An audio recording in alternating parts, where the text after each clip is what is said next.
good morning, good morning, good morning, good morning to you. We have jumped over to the YouTube segment right here in the Optimal U on HGG Radio, and we are planning. No, let me not say we're planning. We're going to have a very healthy discussion today with somebody that I've met about a year ago, I think, or so. And let me tell you something. I'm looking forward to this discussion. We've been having some good discussions, and I'm looking forward to this one also. So, without any further ado, I'm going to invite my guest on stage, and she is going to. The first thing that she's gonna do. Hold on, my phone wants to behave as if it wants to disturb me. Hmm. So the first thing I want her to do as soon as she jumps on is to introduce herself to you, to tell you who she is. Good morning, Elizabeth. Good morning, Renee. Thank you. Thank you so much for the privilege to have me here live with you today. My name is Elizabeth. I am a health and wellness coach. I'm here in the Bahamas at the moment. I am a RMT, so that is a registered massage therapist as well. But yeah, that's a little bit about me. I'm a podcaster, YouTuber. Hmm. So Do you have any children? Are you married? I am not married as yet. I have one daughter, a 22-year-old. Um, All right. And Hi. do you do an online business too with what you do? Is it Yes. online? People can So access I it. coach. I coach women to wellness. So I'm focused on women that are dealing with things like this, family issues, um, that may be struggling with loss, that may Yeah. be struggling with their identity. So I I help them get to their goals, whatever that may be, if it is in fitness, if it's spiritual, or if it's even mental health. Okay, thank you so much. So, guys, let me put out there. She's a Christian, so just get that correct because you know that's what we're about here. That's what we're about here. No, Yes. Christmas, my favorite time of the year. I am telling you all that. You know this by this. It's my favorite time of the year. But I also understand that while it's my favorite time of the year, there are individuals who struggle at Yes. this time of the year. It may be a new struggle, or it may be something that every year this is what they have to deal with. And so we're not going to skirt around it. It's a reality. And so Mhm. persons are struggling with grief, loss, and just the challenges of the season. And so we want to talk about that today. And so I'm going to jump right into the question. I'm going to just jump right into it. And I want to ask the question, Elizabeth, how Yes. can individuals cope with feelings of grief, loss during the Christmas season, and especially if it is very recent and it's a Yes. loved Well, one? I can definitely identify. I lost my sister a couple of months ago, so when I saw the questions, I was like, Lord, I don't know. I don't know what you're saying to me, but um, I know that grief is intense sorrow, and we're in the Caribbean. I'm sure that especially in my community, I'm realizing that we don't pay attention to mental health, first of all. Mm, And even when people are grieving, sometimes we're not patient and graceful with them during the time of their loss. yeah. So I heard you say earlier, like, you try to tell people, oh, it's time to move on, and, come on, cheer up. Sometimes you can't cheer up. Sometimes it just feels so intense that you're unable to do that. And so in some ways that I know that I help others and help myself through grief is reading the word. And it sounds cliche, but reading the word, but one of the people that we can be reminded of is David. All throughout Psalms, you see David cry out. He's crying out. No matter what mistakes he make, no matter what's going on, he lost a child, he, slept around, but he still cried out to God. He still went to the Lord, and the Lord is our strength. And so we know that during grief, during times of sorrow, it causes our spiritual man to be depleted and feel empty. So, in order to continuously strengthen and renew our strength, we have to remain in the Word. And when we can't plug ourselves into the Word, we need somebody that's going to pour into us. Hence, having mentors, pastor, people Yeah. that you're connecting to, and you need to put systems in place. So Hmm. initially, when you have a loss, sometimes you just want to stay in bed. Yeah. But some of the systems to put in place is to ensure that you have responsible people, people that understand mental health, because you can go really, really low when it Hmm. comes to grief. Having people that are going to reach out to you, and not only reach out to you, but pour into you, pouring the word into you, pouring love into you so that you can continue to come out of that grief. That's a lot. That's a lot. Yeah, it's a lot because the truth of the matter is, very often, as I said, we don't take time to No. look at the fact that persons, we think grief you just get over, just move on. It's hurting and you just move on. But while we say you reach out to your pastor, reach out to different persons, and get persons in your space to help you Mhm. to deal with this, how can our faith how can our faith help us to navigate these emotional struggles in this time? How can our Yeah. faith help us? And that's it right there. Like if you don't have faith in God, faith in yourself, faith in believing that you can overcome, you can get stuck in a place of depression and grief. And how can we do that? Like you said, depending on the word. Some of the things the systems that I've also put in place in addition to people pouring into us is music. Mm, Music continuously revives any of us. If you put music in a room with somebody that's in a coma, you can tell their vital signs change. And it shows how important what we are listening to is for us spiritually, mentally, and emotionally. mm, I have playlists for fasting. I have playlists for the feelings that we're talking about now, grief, uh, yeah. depression, disappointment, and I call it hype music. So even in the morning, I play the hype music, especially when I have to work out to get me out of that place of rest, of slumber, of tiredness, of weakness, whatever it may be, to pull you out of it. And so creating a playlist, sometimes even before things happen, is the systems that we can put in place. We're not expecting that tomorrow that we want a family member to die, No. but but we're creating music and systems in the event that we get disappointed. Because disappointment is also a loss and a process of grief. That's not something that we think about because we don't look at disappointment as something that will cause us to grieve. And it's recently that somebody brought that to my attention. That did you know that if you are greatly disappointed, you grieve?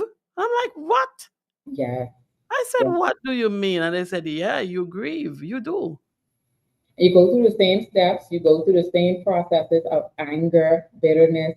So all of these feelings, emotions, which Mm. God gave us, it's not that we're not supposed to have these feelings. We can go through these feelings, but we're not supposed to stay in that moment and stay in those feelings. So you can cry. Jesus wept. Jesus lost a friend and he wept. So we are to go through our emotions. When Moses died, the Israelites had a time of mourning. God said, "This is the amount of time that you have to mourn." Mm-hmm. And then the Lord said, "Come on now, time to move on. You got to keep going." So the point is not to stay in that place. And then we're talking about faith. So the faith is the thing that you're hoping for, the thing that you are expecting. That's why we're talking about mentorship and coaching. Yeah. Having a goal. What is the goal? Because you can't stay in the position of the loss. Right. There's a goal that you still have. There's a point that you still need to be looking toward. Mm-hmm. So I think that that is how So it's the important to keep the Bible reading, keep your worship going, keep your different songs for your different moods, if you want to call it that. So you have to keep those things going. But so in your case, you lost your Mhm. sister. My Yeah. condolences to you. Thank you. Um, how how can persons, and you can speak from a place of not just mere head knowledge, no, you can speak from your personal experience. How can persons honor the memory of their loved ones during this Christmas period in a way that supports their healing as well? I think that that comes with boundaries, and knowing yourself. Uh, I, I think for the most part, you know how far to go when it comes to your thoughts on this person or the people that Right. you're grieving or you've lost. Mm-hmm. So you know that you shouldn't go too far into this, whatever it may be. But for me, I'm thinking about the things to be grateful for and the things to be thankful for, and the Mm-hmm. things that brought joy. So for me, one of the things that we're as a family putting in place because of the loss of my sister is she was always the light in the room, always bringing a joke.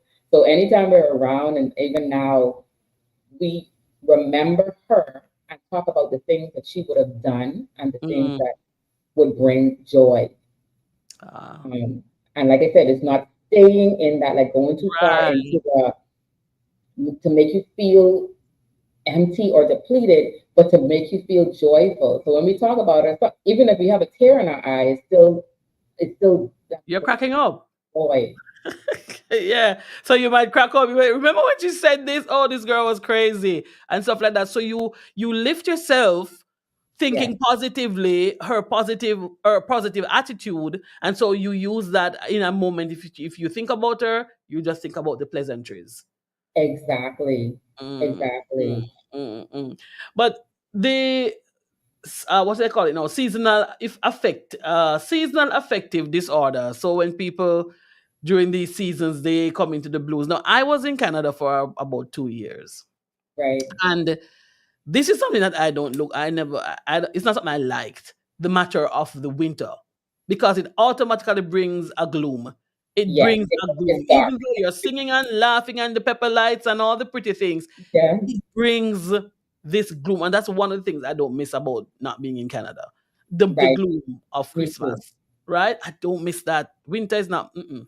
So persons who may live alone, and Hmm. not just Canada now, in the case of the US or wherever in the world you live, that you have winter Yes. as in the snow and all that darkness. There are persons who struggle at this time of the year, right? Yeah. How can they deal with this? What are some strategies that they can put in place to handle they call it sad? What a term. That's a very, very good question, because living in Edmonton, I didn't have quote unquote family or blood relatives, and I would have been deemed, the single person and the person living alone, because during the Christmas my daughter would come to visit her dad, but what I learned to do was to reach out to others and not wait for people to come and look for me. Mm, I knew that, and that's the systems that I'm talking about, like being proactive and not reactive. right. We know every year winter comes. This is, and if we look at this spiritually, we could almost say that there's a system that has been created by God, and then the enemy uses this same season that's supposed to bring joy to bring sadness, Yeah. right? And so if we know that the enemy is going to strategically cause you to be depleted and unhappy, then you need to proactively look for things, people, and communities that will bring you joy, and not expect or wait for this thing or the people to come around or the neighbor to come and visit, or whatever it may be, that the thought Mm, process may come. And sometimes we need to reject the demonic thoughts, those thoughts that nobody cares, because that's what happens, right? That causes that seasonal depression, not just the darkness, the gloominess of the atmosphere, it's also the gloominess of the your spiritual man. It mm, depletes you. And so creating systems that reaching out to others instead of waiting. Um, Even if you have to put reminders in your phone, because sometimes we get so busy, putting reminders in your phone to reach out to Renee just to see how she's doing. And then so you can have a conversation with somebody so that you can connect with somebody so that you can be loved on. And I think that that seasonal condition is just a way of saying that you're not being loved. Mm. Because it gives that feeling of loneliness. Correct. It gives that feeling of abandonment. And even though it may not be the reality, that's the feeling it gives. I remember I Yeah. had an experience, I had an experience. I want to share that experience with you. So it was winter. And Mhm. I said, it was, I think it was Chelsea's birthday. And so Matthew said, I said, okay, I'm just going to hang out at the mall and you guys just go spend the day, If you want to go home, the children are at school, hey, take the day. I'm going to be absent. And I went to the mall. Mhm. Can I tell you? I was bawling my eyes out at the mall. And I was like, Wow. what? What am I crying about? The mall Yeah. felt, there were people all over, but all of a sudden, I'm telling you about this gloom in this place. All of a sudden, I felt sad. I felt alone. I'm starting to notice everybody passing with somebody. This and I'm like, what the heavens declare? And then the Lord just sent a lady and she said, "Oh, this she's a senior." So she says, "Oh, this walking is going to kill me." And she started to give me some jokes and I was cracking up. I laughed until I was so, she really made me laugh. And I said, God, thank you. Because Yeah. out of nowhere, that spirit came and decided to sit on me for no reason. I mean, Yeah. listen, I felt, when I said I felt sad, I mean sad, all sort of thoughts. Listen, I went on the mall quite chirpy, walking and having my Exactly. good time. But as I said, the place has a thing going on in the It's winter. a spirit. Yeah, give me the right name. It's a spirit. And It's a let me tell you, it latched onto me in that mall. And it was the biggest mall in Edmonton, so it's a huge mall. You know yes, that it mall. is. So that mall is not very And small. it's usually on a regular extremely full. And people were passing to and fro, to and fro, to and fro. And I just felt a feeling of sadness. I was Yeah. on the mall alone. Nobody's here with me. Oh, people passing with their family. Oh, my family's back in Jamaica. And it's just a whole mess of things just start to and I'm like, what is this? At first I was confused because I was saying, where did this come from? I was fine all along. And then the Lord sent an angel. But you could imagine if the lady didn't come and you just sat with that feeling. I kept listen, ground zero. Yeah. I'd have Yeah. probably gone to ground zero because listen, and these spirits come out of nowhere. So don't think that you can plan for them and say, oh, well, when it comes, sometimes they come suddenly. Yeah. But the Yeah. strategy that you said to put in place, so probably if I had some kind of music, I could have just put some music on and just listen to some music and just dissipate that spirit. That spirit, would have to leave. But in that moment, I felt helpless. I did. I felt like I didn't know where to turn. And God said, And you have Christ. You could and imagine I'm if you a don't. Christian, long time, yeah, Christian, Tina, very long. So you could imagine if you didn't have Christ, if you didn't know how to pray, right? Like imagine those people Exactly. who just came to Christ or who don't have Christ at all and don't know what to do. Exactly, Elizabeth. Because I just there said, Lord, what is this? And I said the thought of God. I said, God, what is this? Lord, what is this? Where did this come from? And Yeah. God just said, don't worry about it. I got you. Sent me an angel, you know? And then sometimes using your words.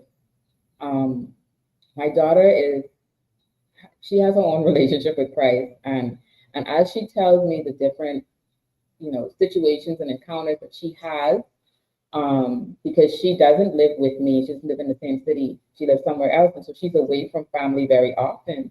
And what I'm realizing she's learned to do is rebuke using your words. So when things happen, she said, "Tell the devil, get away," Ah, and just seeing the fire in her to know that okay, she felt something and she needed to speak. yes. Yes. And so sometimes, especially with grief and especially with that kind of sorrow, it almost makes your lips feel numb. Mm. Like you're not able to, you don't have the strength to speak. That's why Yeah. even playing the music, changing the atmosphere helps until you are able to bring Yes. words. But That's. when you can, you need to use words to rebuke the spirit of depression, Mm. to rebuke that spirit that wants to bring loneliness or make you feel as if you're lonely. Because I remember years ago, before I even became a Christian, um, I was at an event and it was during Christmas time, and now I'm understanding the strategies that the enemy uses to put us in these states. Mm-hmm. Um, I was at a big event, a massive event. I posted it on social media as well during the time. I was at this event with like, let's say 300 people. And I remember posting, I'm at this event and I still feel lonely or something along the line. But the loneliness wasn't the fact that there were a lot of people around. The loneliness was the fact that I didn't have peace within. Right. And so I learned now to, I can't always depend on someone. We can't always reach out to someone in the time of need, but we need to know that we can reach out to God. We can That's it. pray, even using our tongue, our spiritual tongue, to connect. When you can't find words, to renew your strength Yes. by using your spiritual language to strengthen your spirit Yeah. Yeah. until you are able to do whatever it is that you may need to do or Yeah. go where you need to go. But sometimes we need to use um, our spiritual tongue to revive our spirit. So I'm going to give you the final question, and it's kind of like a double whammy, right? Okay. Um, So we're saying that if the person is experiencing the loss, whether it is loss by life or some major event that is causing them to be unstable at this Mm-hmm. time, right? It could be relocation, different things at this time. Um, while they're doing that, and we're saying to them, okay, you can still find joy, you can still find peace, you can tap into this, you can put this in place so you're not in that slum. How can somebody not feel guilty about doing that? So we're encouraging them, okay, it's Christmas and you're going through this period, and it's okay to grieve and it's okay to that, but we also want to encourage you to do so and so.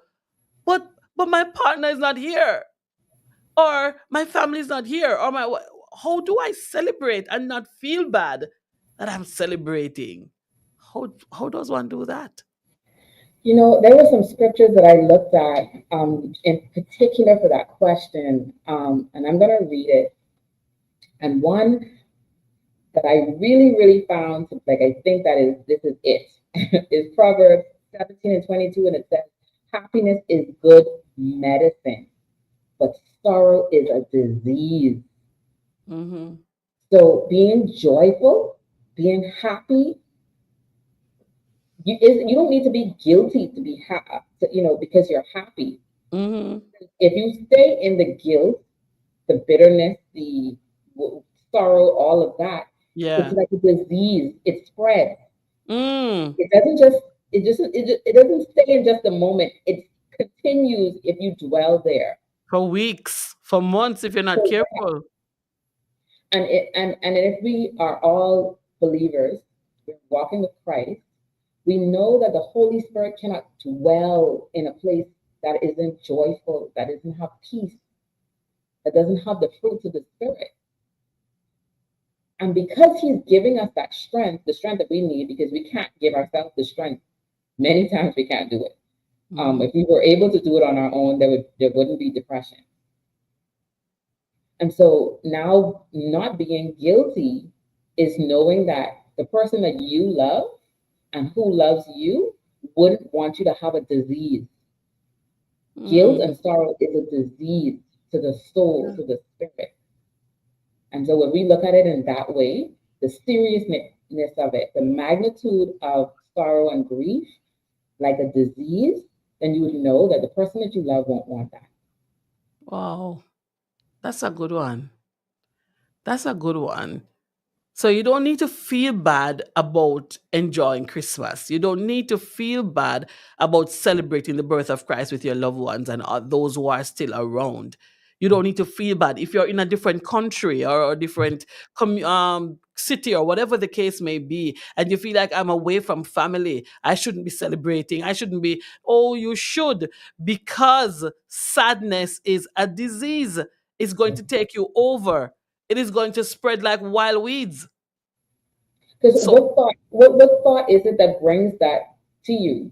Is that God telling you yeah, to it's not be negative too. joyful? Yeah, yeah, yeah. That's a good way to end today. That's a very good way to end today. The whole matter of sadness is a disease, It is. and we can't give it root. We can't allow it to spread. So while you grieve and all those things, you have to remember what the Word of God says. For closing for today, because you'll be back next week, God's willing, what would you want to say to a person who is saying, I'm struggling? And for the person that is struggling, I say find a community, find a coach, find a mentor, find somebody that is for you. Because we could say pastor, but pastor has to love and govern so many people. But you need to find somebody that you can connect to, that you're able to send a WhatsApp message to, and they can call you almost right away. Hmm. Find someone that can connect to you and who can pour into you. Um, I lost my father a couple of years ago, and I dwelt in grief. And I didn't know that. I didn't know that I was so offended at God and was so stricken with grief and sorrow that I dwelt in depression. But when I found my mentor, they were able to pour into me, and especially when it's Holy Spirit led, the times when I didn't even know that I needed God to send someone, He Hmm. did. And so finding a mentor and being intentional about it, Yes. intentional about knowing that you need someone. And that's why there are life coaches, people that are there with you through your life journey. Yeah. You may not need them all the time, but finding people, mentors, community at your church, small groups, connecting with people so that they can connect with you. And the Holy Spirit will lead them once you connect with them. If people want to reach out to you as a life and wellness coach, where do they find you on social media? So I on social media I am Life with Elizabeth and Coaching to Wellness. That's on Instagram, Facebook, and on TikTok. All right. Thank you so much. And if you guys want to reach out to Elizabeth, feel free to reach out to us at HGG and we will connect you. Thank you for today, Elizabeth. It was Thank a you good so much discussion. for the privilege. And we'll do it again next week, God's willing. Yes, Thank you. Enjoy the rest of your day. you too. Bye bye. Bye bye. Bye bye. Yes, guys, let me tell you, we're talking about the whole matter of the mental state. And sometimes we don't realize how serious it is until it becomes critically dangerous. So that's it for today in the mental wellness segment. That's for today, Wednesday, mental wellness. And that's it for today on the YouTube segment of the Optimal You right here on HGG Radio. We're going to jump back over to studio and we want to pick up the discussion. If you're willing to talk with me, I'm willing to talk with you. But you can always go back, watch this clip, and let me know what you think. I'd love to know your perspective as we talk about managing our grief, loss, and the stress of the holidays um, as we draw closer to the Christmas season. God bless you. I'm Larry Life Coach and host Renee saying, see you tomorrow for financial wellness. Bye bye.